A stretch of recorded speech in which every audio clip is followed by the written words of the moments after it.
Open your arms and let the life come to you. That's one way of interpreting chapter 22 of the world-famous Tao Te Ching by Chinese philosopher Lao Tzu. Let's talk about it. What bends remains whole. What yields becomes straight. What's hollow will be filled, and what is worn out will be renewed. What is little will become ample, and what is too much will be scattered. Therefore, the sage holds on to the one and becomes a model for the world. By not displaying himself, he becomes visible. By not claiming to be right, he becomes recognized. By not promoting himself, he gains merit.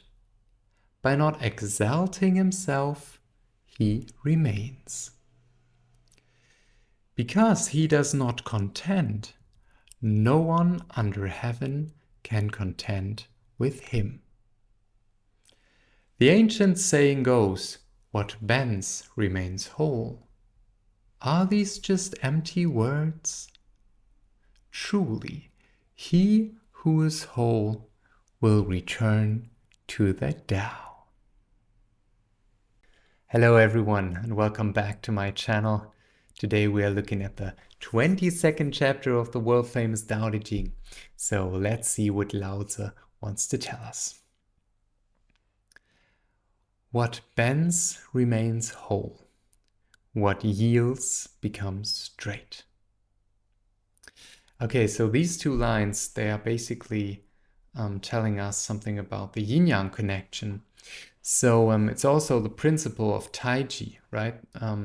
This fighting art where you take the opponent's energy and use it against them rather than just hitting.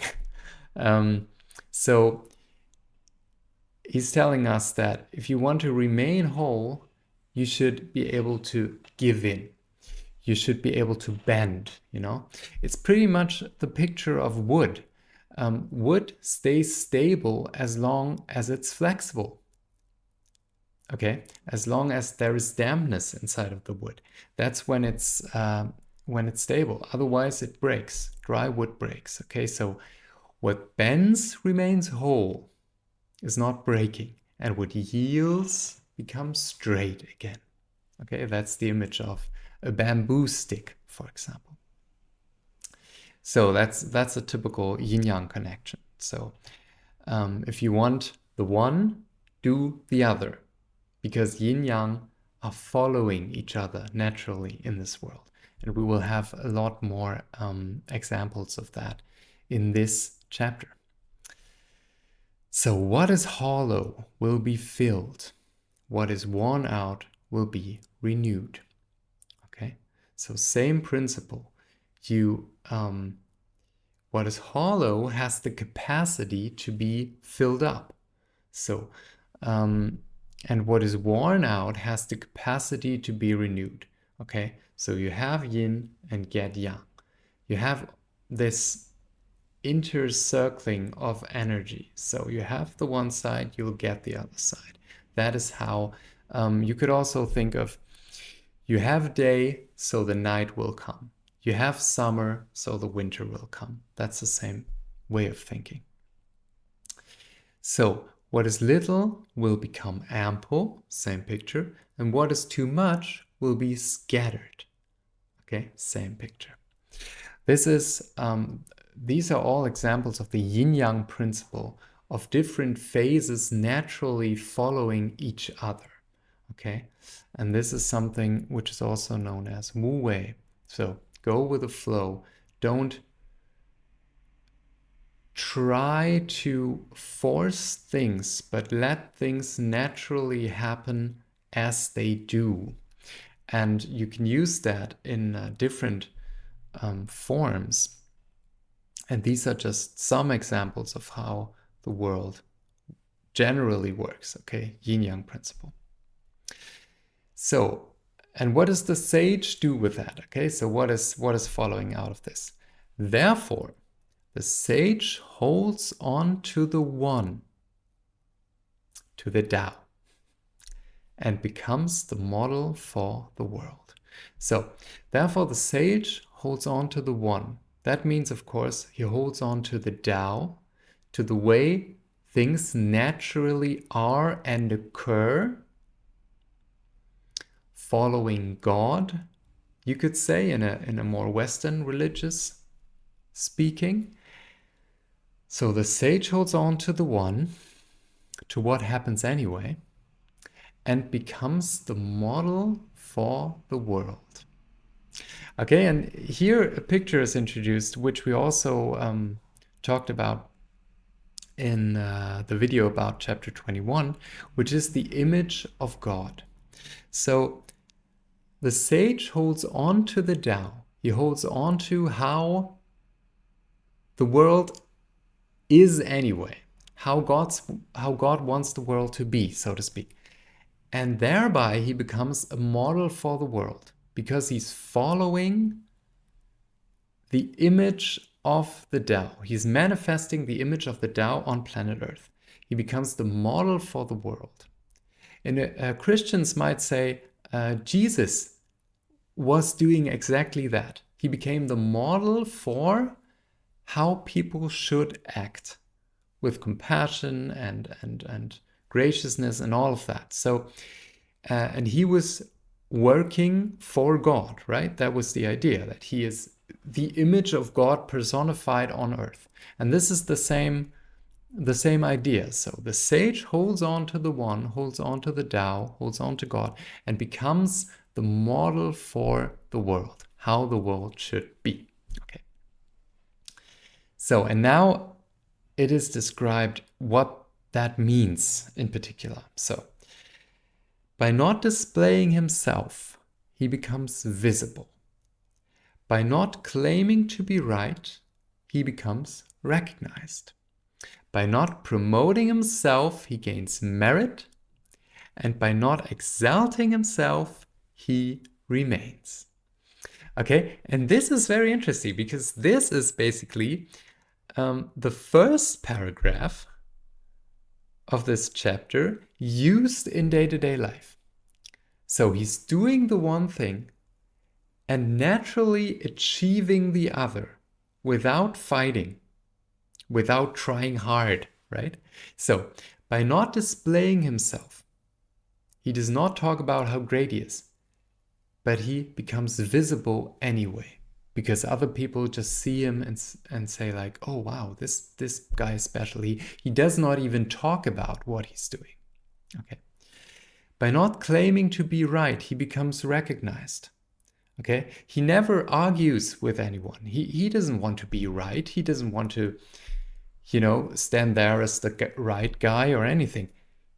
He just does what he does and says what he says. And he's becoming recognized anyway because people feel the wisdom behind his words, the wisdom behind his being.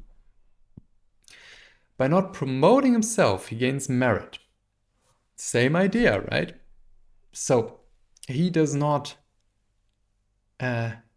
chase fame. He does not promote himself, but people get it anyway, that he is special.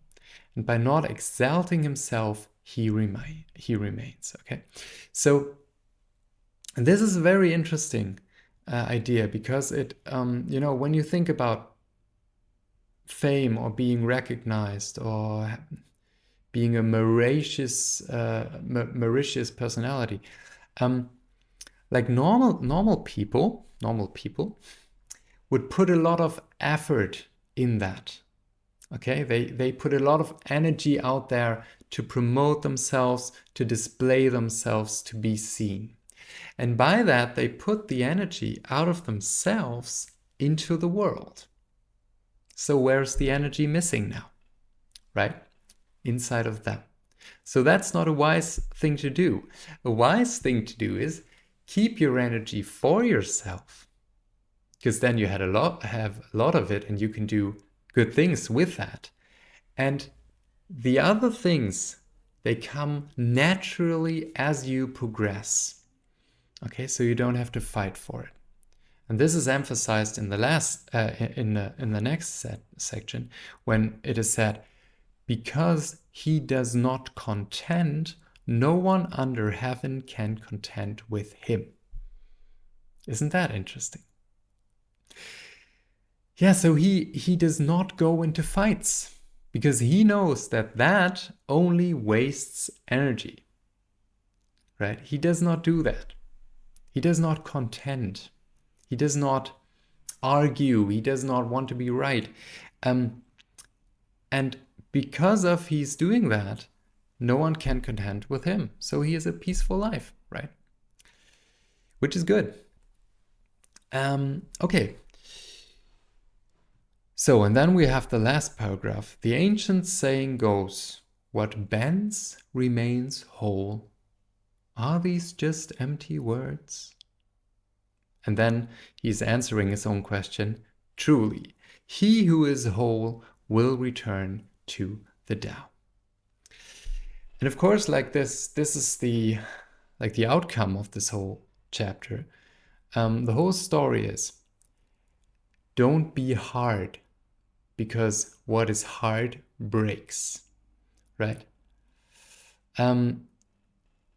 So if you want to live truly, if you want to be in contact with the true Tao, if you want to become a model for the world, you have to be flexible, okay?